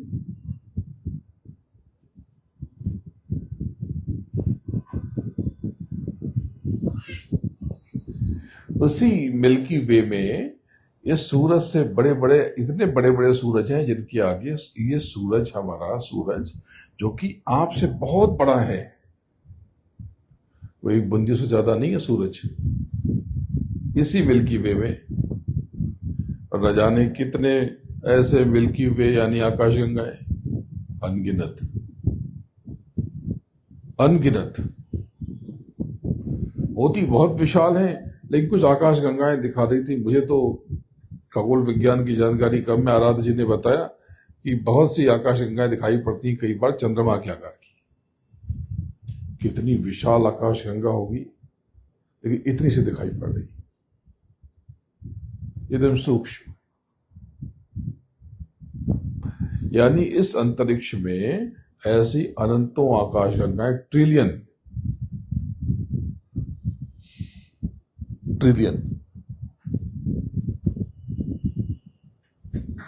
1 बिलियन में 10 लाख, और 1000 बिलियन का 1 बिलियन, और 1000 बिलियन का 1 ट्रिलियन। ऐसे अंतरिक्ष, एक अंतरिक्ष है नहीं, ऐसे तो कितने अंतरिक्ष, वो भी ट्रिलियन होंगे इस यूनिवर्स में, मल्टीवर्स में। कितने यूनिवर्स होंगे? ट्रिलियन। और कितने मल्टीवर्स हैं वो भी पता नहीं, वो भी शायद ट्रिलियन ही होंगे। ये सब जल पृथ्वी अग्नि वायु आकाश का संसार है। ये देवलोक नहीं है, देवलोक नहीं है ये केवल ये मृत्युलोक मंडल है, निचला जगत, ये छोटा सा है, सूक्ष्म। अब आप मालिक को जानोगे कैसे? अभी तो आपको इसके ऊपर का पता नहीं है। इसके ऊपर जो लिंग जगत है इससे बहुत बड़ा है। यानी देवी देवताओं का 33 करोड़ शक्तियों का, जो 5 ज्ञानेंद्रियों का, 5 कर्मेंद्रियों का, 3 गुण और 4 अंतःकरण का संसार है, पारदर्शी चमकदार, वो इससे कितना बड़ा है, बहुत बड़ा। और इन दोनों से बहुत बड़ा सूक्ष्म जगत, यानी शब्द स्पर्श रूप रसगंध और जल पृथ्वी अग्नि वायु, शब्द स्पर्श रूप रसगंध और मन बुद्धि चित्त और अहंकार, ये 9 तत्वों का संसार, जिसके मालिक ईश्वर यानी निरंजन ब्रह्म। इतनी बड़ी रचना में अब आपकी परेशानी कौन सी बड़ी परेशानी जो आपके कर्मों से पैदा हुई? उल्टा चिंतन करोगे तो जीवन उल्टा हो जाए। समय की गति को समझो। आप काल के देश में हो तो काल की ट्रिक को समझ लो, इसके जुगाड़ को समझ लो। यहां जो विचार करोगे वो पूरा हो जाएगा। किसी को बुरा समझोगे आप बुरे बन जाओगे, किसी की निंदा करोगे निंदित हो जाओगे। ना अच्छा लगे मत जाओ, आपको मेरी बात समझ में नहीं आती, मत सुनो, नमस्कार करो, मिलो, जय गुरुदेव, जय गुरुदेव। जो कर रहे होंगे अच्छा कर रहे होंगे, किसी की निंदा के चक्कर में मत पड़ो। बहुत से लोग बाबा स्पष्टीकरण देते हैं कि गुरु महाराज ने, वो तो मर गए और हम ही बैठे हैं गद्दे पे, अजीब अजीब बात करते हैं। कहते हैं सतयुग में सतयुगी जीव। अरे कौन सी बड़ी बात कह दी आपने? हमें तो इतना पता है, बकवास न करो न सुनो, सिर्फ इतना पता है कि गुरु महाराज थे और गुरु महाराज और हमें इतना पता है कि गुरु महाराज ने कहा था कि चौथा यज्ञ मैं करूंगा तो गुरु महाराज आएंगे। वही इतनी सी बात है। बड़ी बड़ी फालतू की बातें करने की जरूरत क्या है? बहुत से लोग बेमतलब की बात करते हैं। अरे गुरु महाराज के वचन है, वो पूरा करेंगे, हमको विश्वास है। तुमको न हो तो मत करो भाई। मालिक पे तुम्हें विश्वास है या नहीं है? नहीं है तो कोई दिक्कत नहीं है। मालिक के प्रति अनादर का भाव, व्यर्थ की बात नहीं करनी चाहिए। और तुम करते हो तो करते रहो भाई, तुम्हें अच्छा लगता है और तुम्हें सुनने वाले लोग हैं, तुम्हें सुन रहे। हम तो यहां पर केवल मालिक को याद करते हैं, ऊपर की चर्चा परिचर्चा करते हैं, ऊपर का अभ्यास करते हैं। बस मालिक को अंतर में पुकारते हैं, तो सदगुरु को अंतर में तलाश करते हैं, उसी में रमे रहते हैं, उसी में खोए रहते हैं, उसी में जीते हैं, उसी में जगते हैं, उसी में सोते हैं। ना काहू से दोस्ती, ना काहू से बैर। तो ये काल और महाकाल, समय और महासमय, इसमें जीवन की आवृत्ति का फर्क है। इस काल के जगत में जो सबसे छोटे छोटे जीव हैं बहुत जल्दी जल्दी मरते हैं, जो सबसे बड़े जीव हैं वो देर से मरते हैं। लेकिन ऊपर जैसे ही काल का विस्तार होता जाता है, काल के ऊपर त्रिकुटी के मालिक और उसके ऊपर 10वें द्वार के मालिक और उसके ऊपर और अन्य लोगों के महामंडलों के मालिक और उसके ऊपर भौर गुफा के मालिक, यहां पर आवृत्ति बहुत बड़ी हो जाती है। वहां जीवन चक्र बहुत बड़ा हो जाता है, लेकिन मिटेगा वो भी। मिटना वहां पर भी उनको मिटना है, सिमटना है, सब सिमट जाता है। लेकिन ऊपर जो अकाल तख्त पर जो विराजमान है वो काल और महाकाल से परे है, वो अकाल है, वो अभय है, वो अमर है, वो आनंद के पुंज है, वो शांति के दाता है, वो सब कुछ है। वही सदगुरु है, वही प्रभु है, वही परम पिता है, वही हक है, वही सिया राम है, वही राधे श्याम है, वही राधाओं के स्वामी है, मालिक है, दाता है। राधा स्वामी, राधा स्वामी, राधा स्वामी। वो जो बीन और बांसुरी बज रही, वो बीन बांसुरी में जब खो करके सुनते हो तो कहीं कहीं सरसराहट से ये स्वर भी सुनाई पड़ता है, राधा स्वामी। और उसी सरसराहट में आपको सुनाई पड़ता है जय गुरुदेव, जय गुरुदेव।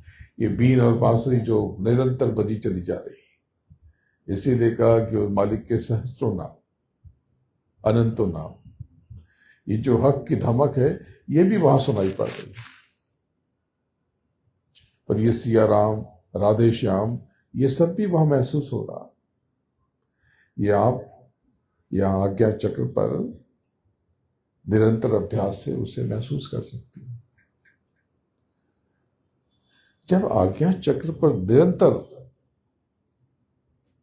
यहां पर दस्तक दोगे, जगत की सिद्धियां अगर आप चाहो तो ये आपको मिल जाती है,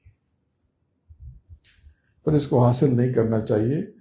शब्द योग के मार्ग में शब्द योगी को हिदायत है कि रिद्धियों सिद्धियों को छूना नहीं, इनके संपर्क में आना नहीं, इनके प्रलोभन में फंसना नहीं। ये ऐसा ऐसा आपको लोभ पैदा करेंगी कि आपकी इच्छा हो जाएगी। बड़े बड़े चमत्कार कर सकते हो आप, पर उसके बाद क्या होगा? आप चमत्कार करने लगोगे, लोग आपकी जय जयकार करने लगेंगे, जैसे नाम की कमाई होगी, आप वापस 84 लाख योनि में पहुंच जाओगे और धूल दूषित हो जाओगे।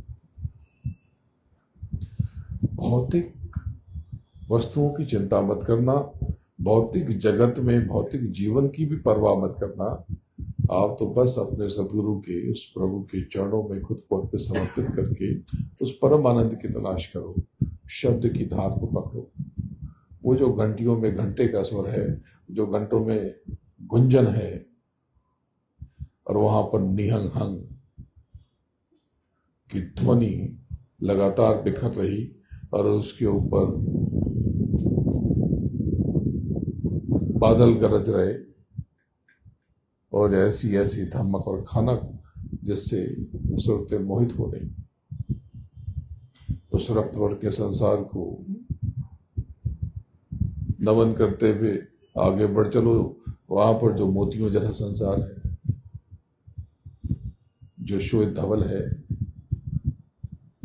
जो अविचल है, अविरल है, जहां से मुक्त और निर्मुक्त होने की पहली सीढ़ी नजर आती है। जैसे ही दसम द्वार को आप स्पर्श करते हो, आपके भीतर राम प्रकट होता है, और अहंकार का गुंजन किकरी और सारंगी में आपको राम का नाम सुनाई पड़ता है। तब आपको पता चलता है कि क्यों कहा गया कि राम से बड़ो राम का नाम। उस राम नाम को लेकर के आप पाते हो कि यही सत्य है, बाकी सब तो मिथ्या था। और जब ऊपर चलते हो तो उस मानेसर, अमृतसर, उस सरोवर में जब आप स्नान करते हो तो सारे कर्मों जो नीचे अब तक के जमा थे, मुक्त और निर्मुक्त हो जाते हो। लेकिन ये जो रक्तवर्ण का जगत है, यहां से यहां तक आने का सफर बड़ा कठिन है, क्योंकि यहां पर संचित कर्म जमा है आपके। जो यहां पे किया तो फल भोग लिया, तो आपने कहा खत्म हो गया। कुछ खत्म सत्म नहीं हुआ, न पाप खत्म हुआ, न पुण्य खत्म हुआ। ये क्रियामान कर्मों से ये क्रियामान फल बना। क्षणिक ये जो जीवन में आप भोगते हो, आप जो कहते हो कि हमने तो अच्छा किया, हमारा अच्छा नहीं हुआ, अरे बहुत थोड़ा फल मिलता है। आप सेवा करते जाओगे तो ये जीवन जीने लायक अच्छा हो जाएगा, लेकिन उसका अनंतों गुना जो है वो प्रारब्ध बन जाएगा, और जो प्रारब्ध बना है उसका भी अनंतों गुना संचित कर्म बन के त्रिकुटी में इकट्ठा हो जाएगा। त्रिकुटी जो ब्रह्म का लोक है, रक्तवर्ण का संसार है, जिसको ओंकार का लोक कहते हैं, जहां पर वाद्यों की गरज और पखावज या मृदंग की ध्वनि से ये ओंकार का नाद प्रकट होता। इन्हीं को उन्होंने अल्लाह कहा। ये जो अल्लाह कहते हैं, ये त्रिकुटी के स्वामी, गगन, महागगन और गुरुत्वपद, ये तीन कुटी, ये तीन कुटी इसके स्वामी, इसके स्वामी यानी त्रिकुटी के स्वामी ये ब्रह्म कहलाते हैं। है 16 ब्रह्म, ब्रह्म है, और 16 ब्रह्म समय है। ये सारे के सारे टाइम है, ये सारे के सारे वक्त है,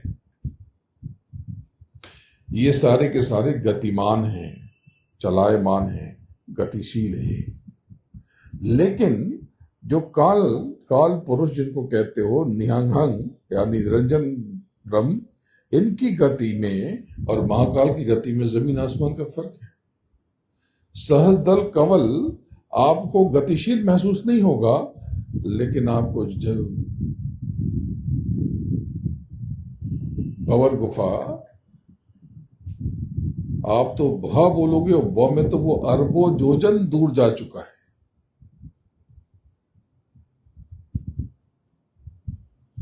इसलिए वो महाकाल है। और जैसे जैसे ऊपर बढ़ते हो, समय की गति बढ़ती जाती है। समय यानी ब्रह्म, स्पीड है इनमें।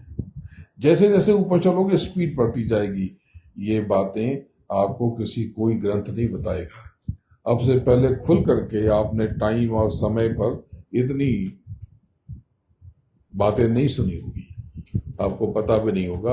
अब लोग सुनेंगे, उसमें करेंगे प्रवचन। देखा तो है नहीं, आंखें तो बंद है। अरे भाई, जो देखेगा, जो जाता आता है, जिसकी रचना है वही बताएगा, और कौन बताएगा? आपकी तिजोरी में क्या है तो आप ही बताओगे ना, तो उसकी तिजोरी में क्या वही बताएगा। इसीलिए तो कहते हैं कि मेरा भेद न कोई पावे, मैं ही कहूं तो कहन में आवे। अब कैसे जानोगे? तो कहते हैं कि मुझे जान के क्या करोगे, तुम खुद को जान लो, बात खत्म हो जाती। तो मुझे क्यों जानना चाहते हो? तुमसे तो कुछ लेने आया नहीं। सच्चा सदगुरु हमेशा यही कहेगा कि मैं गुरु नहीं हूं, गुरु मेरा गुरु है बस। और तुमसे कुछ लेने आया नहीं हो, तुम्हारा दास हूं, चाकर हूं, नौकर हूं, तुम्हारा सेवक हूं, सेवादार हूं। जो पूरा है वो यही कहेगा। उसको मतलब ही नहीं है आपकी धन संपत्ति, वैभव से। अरे वैभव तो उसके एक रोम को मसल देगा। जो वैभव चाहो वो वैभव, वो तो खुद आनंद का पुंज है। अब सब क्यों? तो किसी भ्रम में मत पड़ो प्रेमियों, नाम की कमाई करो। और अभी तो समय बड़ा विलक्षण आ रहा, बड़ा विचित्र, लेकिन नाम की कमाई के लिए बड़ा अच्छा समय है। संसार में कष्ट तनाव बहुत बढ़ेगा। आप सबके मानसिक कष्ट और बेचैनी में इजाफा हो रहा, होता जाएगा। लेकिन जितना शत्रु के चरणों में खुद को पटक दोगे, यार कुछ नहीं, वो देख लेंगे। लेकिन अपने कर्मों को बिगाड़ना मत, दूसरों को दोष मत देना। मेरे पास आज सुबह फोन आया, अरे हमारी तबीयत खराब है, हमारे हार्ट में परेशानी है, और मेरे पिताजी जो है वो हमारी परवाह नहीं करते। वो तो केवल प्रचार में चले जाते हैं। बात ऐसी है कि अगर तुम्हें किसी प्रकार का भी कष्ट है, अंतर में तुमने अपने स्वयं को उस प्रभु के चरणों में, जिसको तुम गुरु कहते हो, सदगुरु कहते हो, तो मालिक कहते हो, उसके चरणों में खुद को अर्पित समर्पित तुमने कर दिया। यहां से तुम्हारी राह बननी शुरू हो गई। तुम्हें चिंता करने की कोई जरूरत नहीं है। चलो, तुम उसको भी मत मानो, तुम अपने कर्म को तो मानो। जो तुम कर्मकांड कहते हो, तुम कर्मकांड जानते हो क्या है? बोले हाँ हम जानते हैं। क्या? होम हवन पूजा आरती घंटी घंटा ना।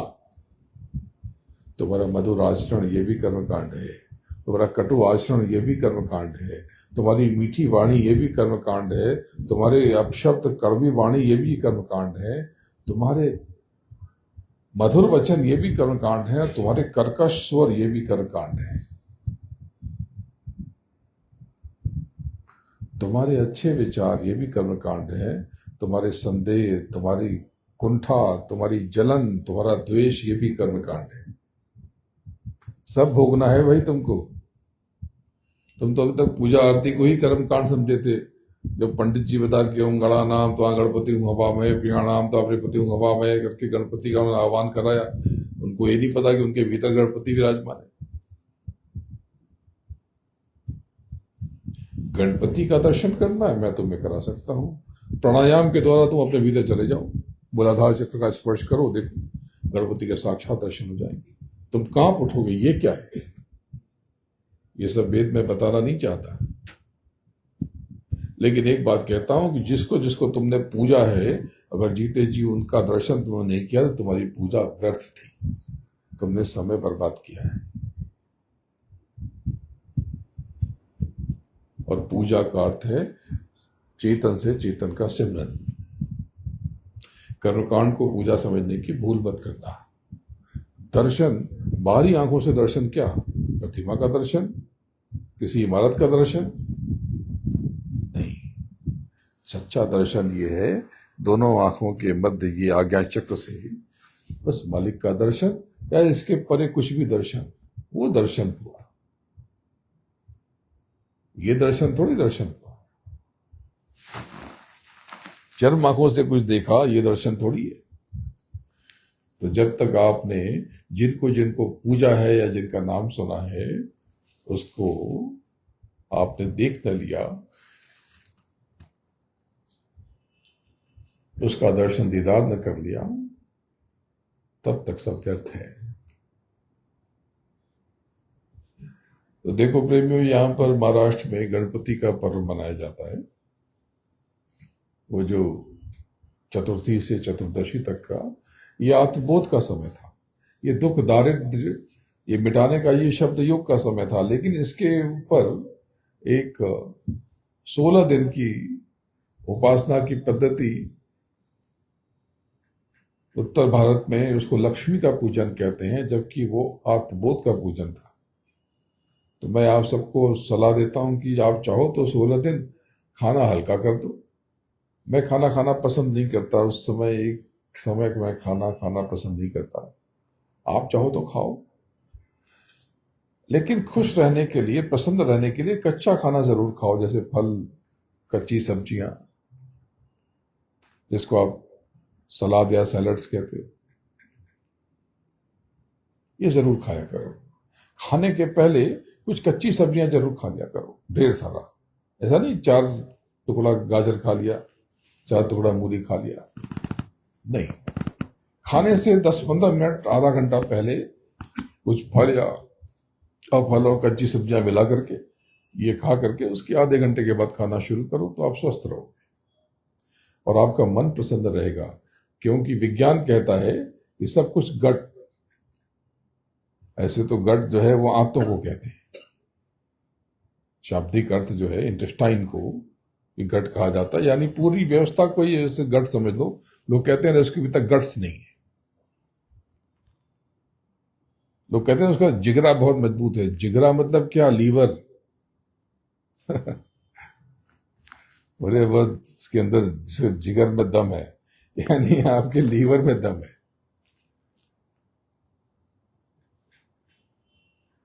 तो ये कैसे होगा? ये अच्छे उत्तम भोजन से, पौष्टिक भोजन से। तो फल, सब्जियां, कच्चे फल, तले भुने जरा कम खाओ। तो अब तालाब कचौड़ी खाने का मन है तो ना खाएं, बिल्कुल खा सकते हो। अगर आपने आधा किलो फल सब्जी खा ली, कच्चा खाना खा लिया साफ करके, ऐसे नहीं, गंदा नहीं, और उसके ऊपर थोड़ा तो कुछ खाने की इच्छा नहीं होगी। आज मैंने पूरा भोजन क्या किया, मैंने सुबह यही थोड़े फल खाए थे, और उसके बाद क्या खाया तो मुझे तो याद ही नहीं है, खाया कि नहीं खाया पता नहीं चलता। जरूरत खत्म हो जाती है, फिर आप स्वस्थ होना शुरू हो जाते हैं। तो आपको पता भी नहीं कि मैं 5-6 दिन पहले जब लौटा तो एक प्रेमी की तबीयत ठीक नहीं थी, तो मैं चुपचाप खामोशी से एक दिन बैठा हुआ था, तो मैंने संतोष जी को फोन किया नर्सों, और तत्काल मैंने जो भी फ्लाइट मिली उससे उड़ के चला गया,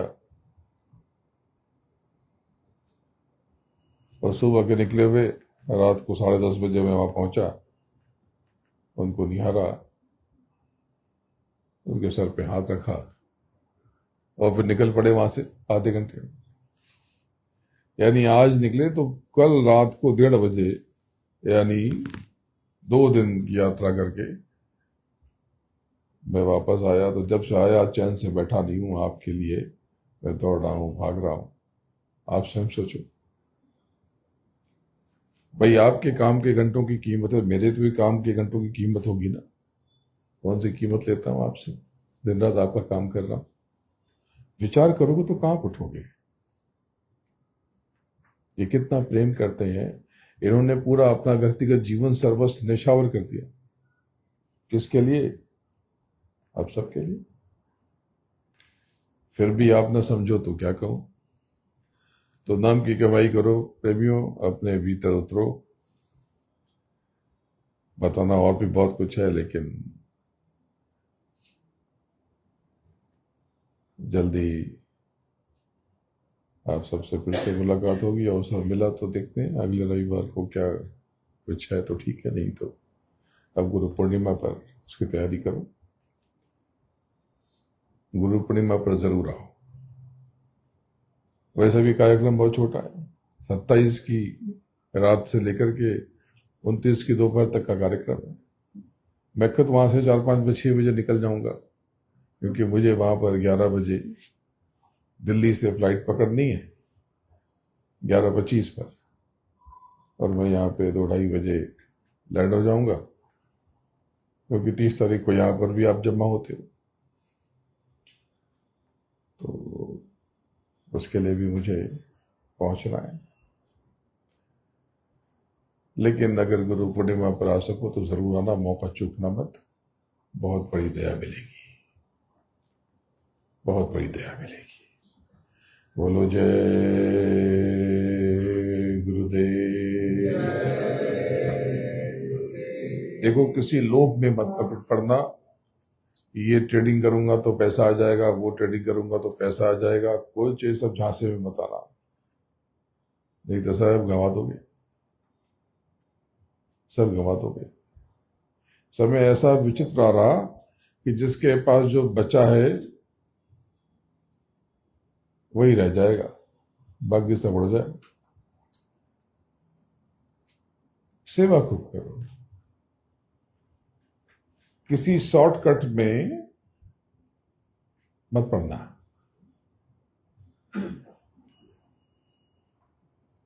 मैं जो बताता हूं कि ये बढ़ेगा ये घटेगा, ये आपके लिए थोड़ी बताता हूं। ये तो नए जीवों जो संसार में फंसे पड़े उनके लिए बताता हूं। तो आपसे कह देता कि ये खरीद लो, और मैं हूं तो ये क्या आपको खरीदने की क्या जरूरत है, ऐसे ही प्रकट कर दूं। संदेश साफ है कि मैंने आपको कुछ भी न शेयर खरीदने के लिए कहा, न चांदी सोना खरीदने के लिए कहा। मैंने आपको, अगर मैंने सत्संग में कभी बताया कि ये बढ़ेगा ये घटेगा, इसका मतलब ये नहीं कि मैं आपको ये भविष्यवाणी कर रहा हूं कि ये खरीद लो ये बेच दो। ये मैंने कभी नहीं कहा। मैंने तो सिर्फ एक ही चीज कही कि नाम की कमाई करो और सेवा करो। धनी बनना चाहते हो, 10वां हिस्सा परमार्थ के लिए अर्पित कर दो, या 20वां हिस्सा, या 25वां हिस्सा, या 50वां हिस्सा। ये मैं जगत के लोगों में नाम का बीज डालने के लिए ये युक्ति इस्तेमाल करता हूं। ये जब जगत वाले देखते हैं कि अरे किसी ने नहीं कहा था चांदी पड़ेगी, इन्होंने कहा था, तो चलो इनसे और पूछते हैं। तब उसमें क्या करता हूं, मैं नाम का बीज मिला करके डाल देता हूं। भाई, जो मरने के बाद राम नाम सत्य है कहा तो बेकार, मुर्दे को सुना के क्या फायदा। जीवन भर तो कहा नहीं कि राम नाम सत्य है। अरे राम से बड़ो राम का नाम हो सत्य है, और राम छोटा मोटा नाम नहीं है। और जब मैं राम की बात कहता हूं तो मैं ब्रह्म परमेश्वर की बात करता हूं, निरंकार पुरुष की बात करता हूं, जो साध है, जो समर्थ है, जो दसम द्वार पे विराजमान है। दसम द्वार एक महामंडल, उसके स्वामी है, जहां पर सब कुछ मुक्त और मुक्ता है, और जीव वहां पर निर्मुक्त। वहां सब कुछ मुक्ता और मुक्त, और जीव निर्मुक्ति की तरफ बढ़ रहा। और वहां से एकादश द्वार पे विश्ववाणी सरोवर में सारे कर्मों से पृथक हो जाता है। अपने भीतर चलो, अपने अंदर चलो, किसी की बुराई मत करो, उल्टा सोचो मत, बच्चों का क्या होगा, बच्ची का क्या होगा, शादी कब हो, जब होना होगा तब हो जाएगी। अरे यही सब कुछ थोड़ी है। ऐसे भी युग हुए, ये शादी ब्याह, ये दुनिया भर के झमेले, इंजीनियर डॉक्टर, ये तो कुछ 100 सालों का प्रचलन है ना, ये तो कुछ 100 सालों का प्रचलन है। ये करियर हो जाए, वो करियर हो जाए। अभी तो मैं दोपहर में कहीं पर गया था तो मैं हैरान रह गया कि बहुत से लोग पता नहीं क्या उल्टा पुल्टा बेमतलब का वीडियो बना करके, जिसमें हंसी भी नहीं आती, उसको बना करके लाखों कमा लेते हैं। तब आप स्वयं विचार करो कि जो करियर था, इंजीनियर बनेंगे, डॉक्टर बनेंगे, खिलाड़ी बनेंगे, पहले खिलाड़ी तो पहले था ही नहीं। पहले तो क्या कहते थे, तो पढ़ोगे लिखोगे तो बनोगे नवाब, खेलोगे कूदोगे तो होगे खराब। बाद में मालूम पड़ा कि जो खिलाड़ी थे वो सब तो नवाब बन गए।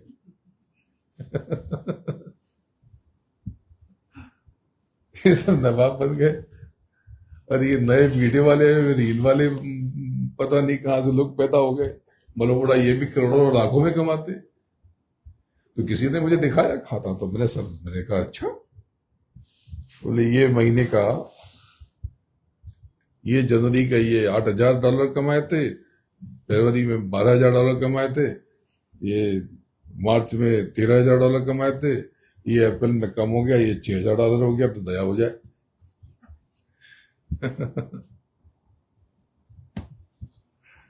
तो जब करियर का ढांचा बदल गया, तो करना क्या चाहिए, सहज रहो, सरल रहो, सेवा करो, उत्तम विचार, कर्मकांड पर नजर रखो। यानी पूजा पाठ वाला कर्मकांड नहीं, अपने कर्म पे।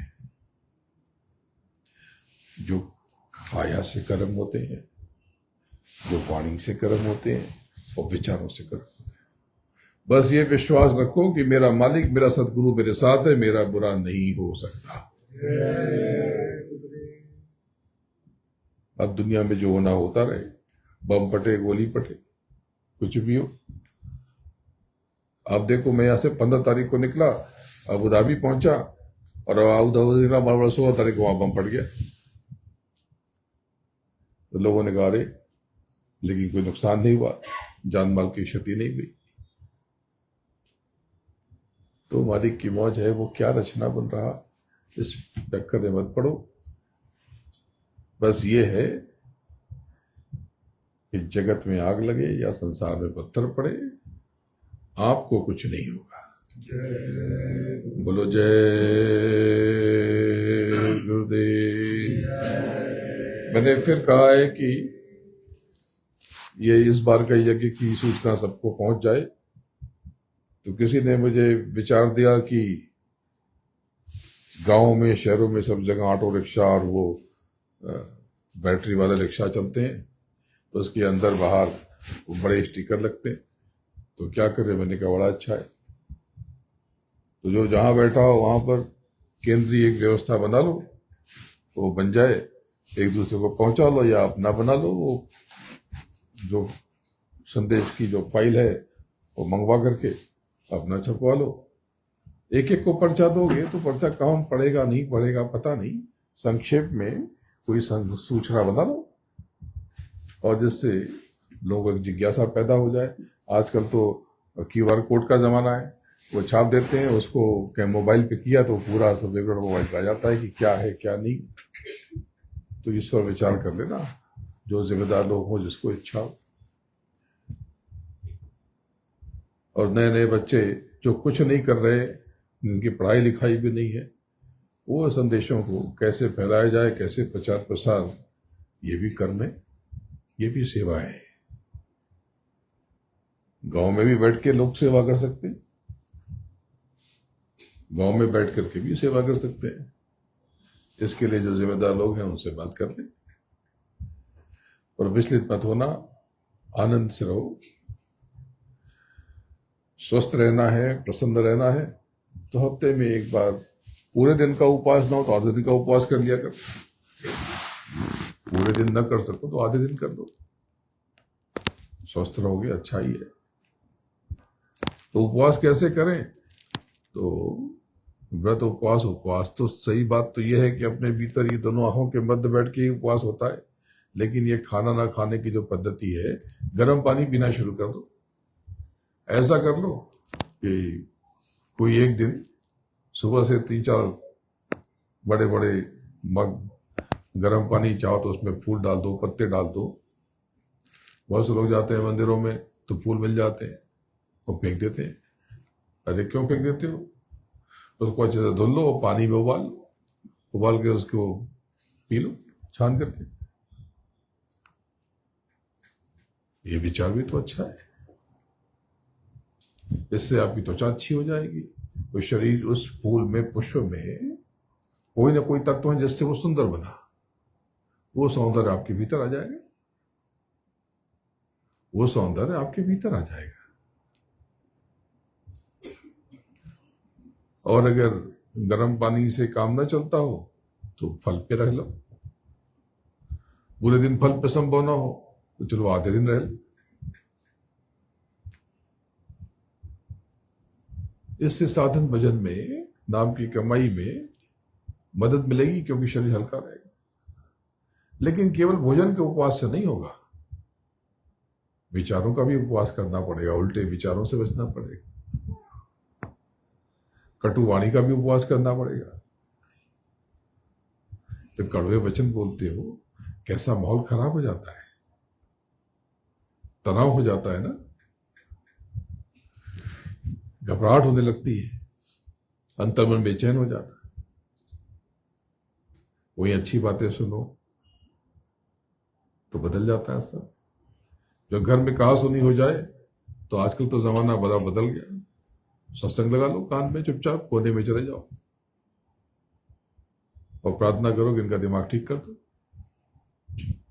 बहस मत करो, बर्दाश्त करो,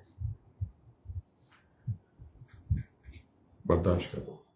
और मैं तो आपसे बहुत प्रेम करता हूं, आपके साथ ही रहता हूं, मैं हमेशा आपके साथ हूं, इस देह में भी और इस देह के बाद भी। ये मैं आपको वचन देता हूं। बोलो जय गुरुदेव, जय जय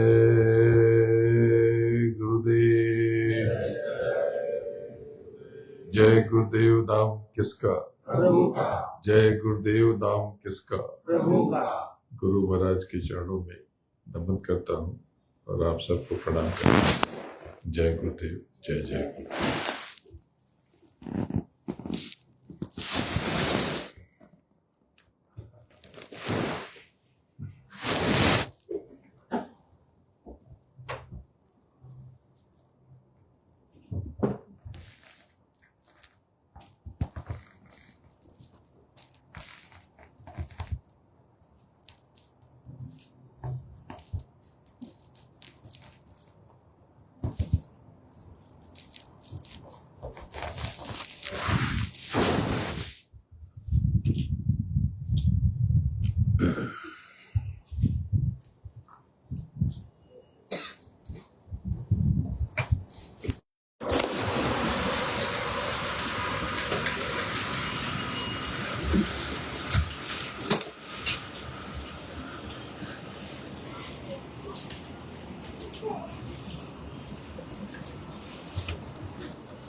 लेकिन पाउंसर नहीं हुआ, मेरा भी नहीं हुआ।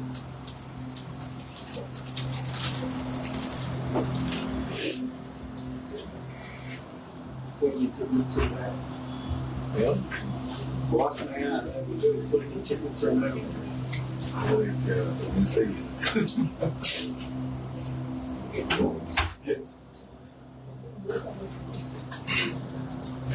नया मौसम आया ही नहीं। आ गया। ठीक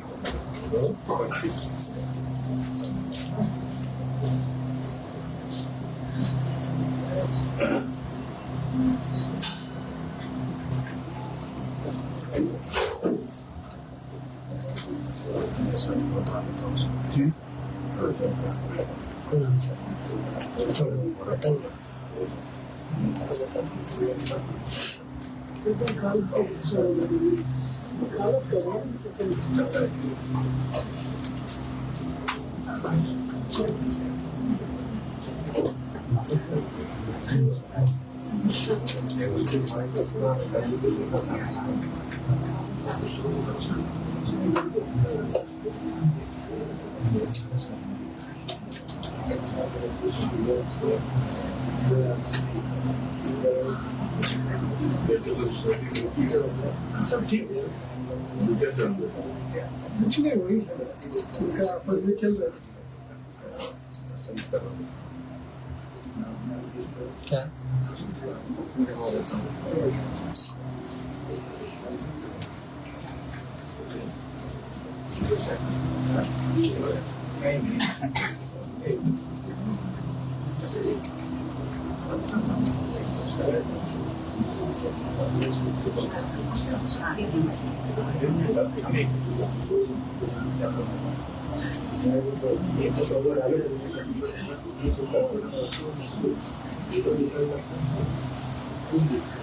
अरे कपड़ा डालो भाई, कपड़ा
क्या पता प्रोग्राम नहीं हो रहे हैं।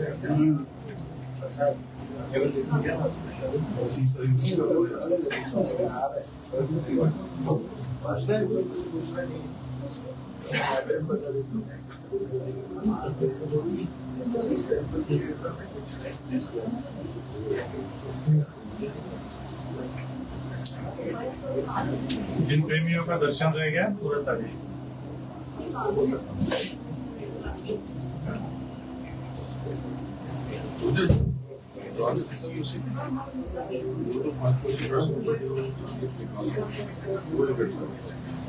उसी तरह से जो एडिट करा देते हैं उसको अलग से नोट कर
ट्रेन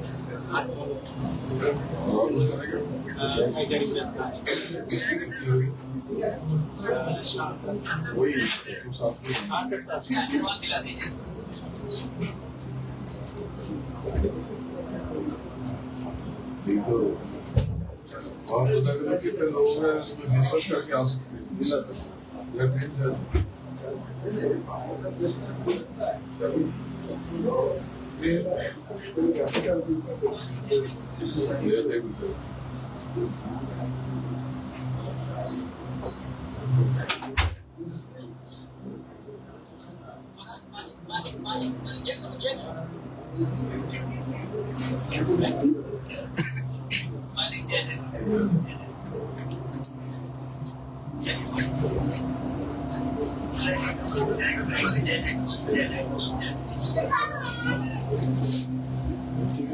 सभी का हुआ है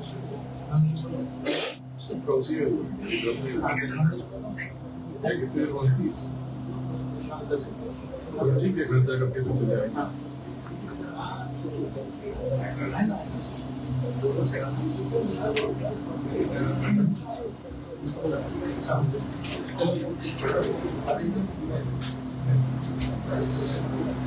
ये तो काम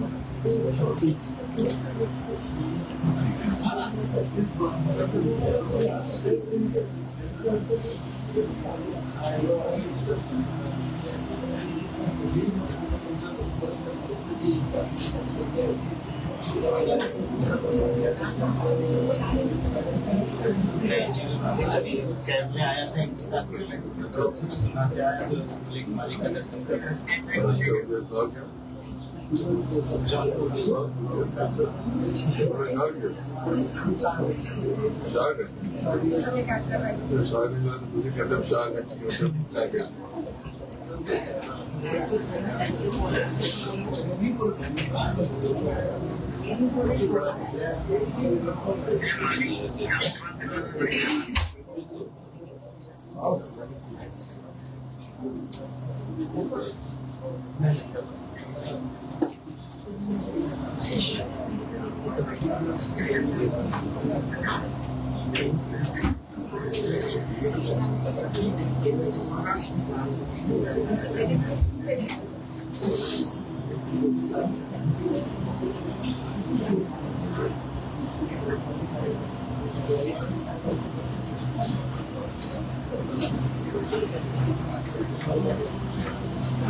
ठीक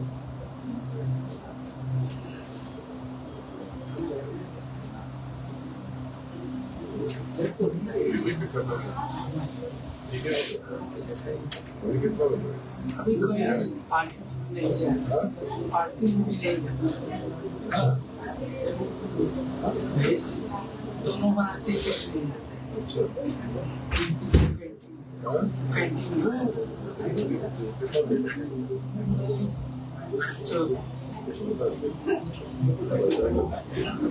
पार्किंग जगह में जाता था कि पार्किंग में नहीं जाते।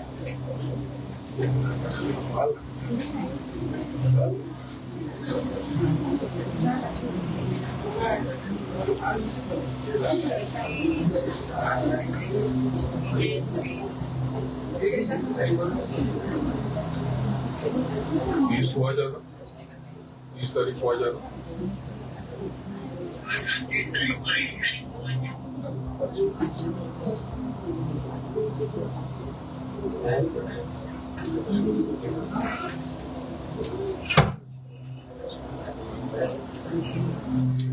क्या हो गया?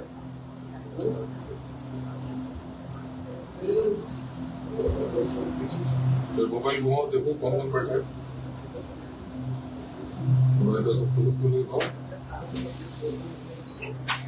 जो मैं बहुत याद करता हूँ उनसे, बहुत दिन हो गए देखे हुए। गुरु पूर्णिमा पे आ जाओ, गुरु पूर्णिमा पे आ जाओ, सब लोग आ जाओ।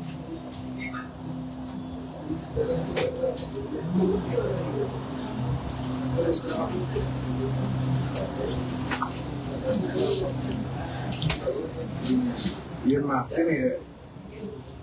ये 26 फरवरी को पैदा हुए।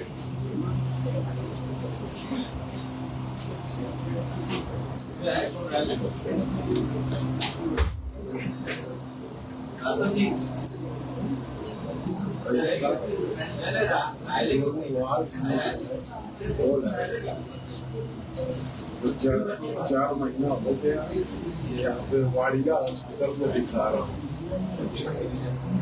बच्चे बड़े होते हैं फिर उसका आगे इलाज होता है।